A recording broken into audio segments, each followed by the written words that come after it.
Naman mga boss, alamin natin itong Kaplag Festival dito lamang sa I Love My Culture.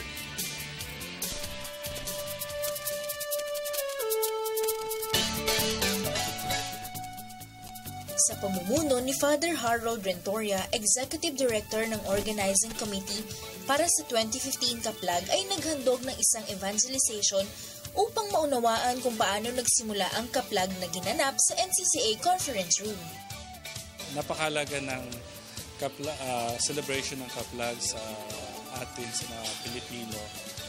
As majority ng mga Pilipino ay mga Katoliko, so nagpapaalala sa atin yung heritage ng ating pananampalataya na nag-umpisa pa noong 1521 at mas lalo napatatag noong pagdating nila Urdaneta Legazpi ng 1565 at lalo-lalo nang nahanap ulit yung image ninyo. Ito naging simbolo ng pananampalataya ng mga tao. And surrounding the image of the Santo Niño, nag-develop ng ang daming mga cultural practices, yung ating sinulog, yung mga kanta, at lalo-lalo yung mga expressions of faith ng mga tao, pagmamahal kay Santo Niño.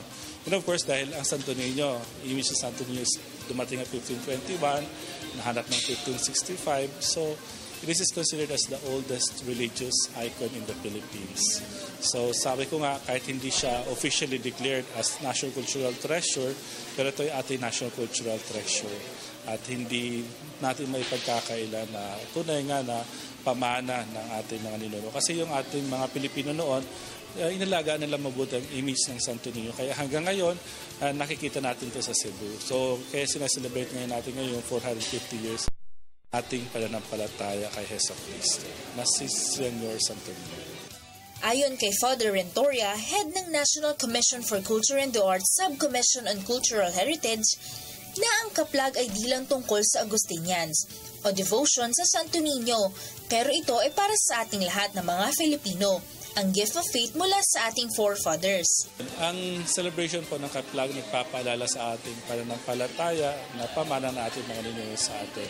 At sa kapistahan ng Kaplag ng Santo Niño, tayo inimbitahan na mas palililim natin ang pananampalataya at inimbitahan natin tayo niya na magbalik loob sa Kanya. No? Ang katotohanan, kapayapaan, at muling pagbalik natin loob sa Kanya, kailangan nating pangalagaan lahat ng pinagkaloob ng Panginoon sa atin, kasama yung environment na kailangan pangalagaan ng mabuti.